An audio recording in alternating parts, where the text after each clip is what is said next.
Hi! இன்னைக்கு என்னோட birthday happenings தான் பார்க்க போறோம்.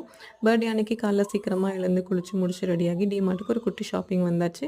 டிமார்ட்ல அந்த குட்டி ஷாப்பிங்க முடிச்சுட்டு என்னோட கணவர் என் பர்த்டேக்கு கேக் ஆர்டர் பண்ணுறதுக்கு என்னையும் கூப்பிட்டுக்கிட்டே போனாரு. என்ன ஃப்ளேவர், என்ன கேக்கு, அதில என்ன எழுதியிருக்கு அப்படிங்கிறது என்னோட சர்ப்ரைஸ் எலமெண்ட்.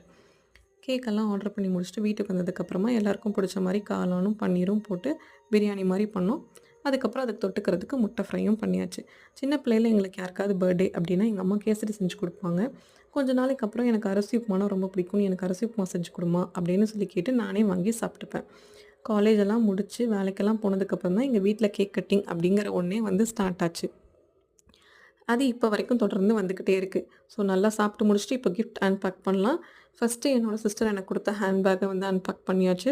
செகண்டா என்னோட கணவர் வந்து எனக்காக இந்த நத்திங் 2ஏ ஃபோன் வந்து ஆர்டர் பண்ணியிருந்தாரு. அத வந்து அவர் அதுதான் ஆர்டர் பண்ணியிருக்காருன்னு எனக்கு தெரியும்.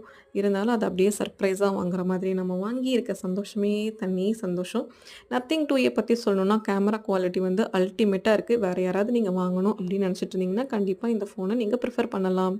அது முடிச்ச கையோட என்னோட சிஸ்டர் இன் லா எனக்காக காலிஃப்ளவர் சில்லி போட்டு குடுத்தாங்க. எனக்கு பிடிக்கும்னு போட்டு குடுத்தாங்க. ஆனா, அவங்க நிஜமா செஞ்சது ரொம்ப நல்லா இருந்துச்சு.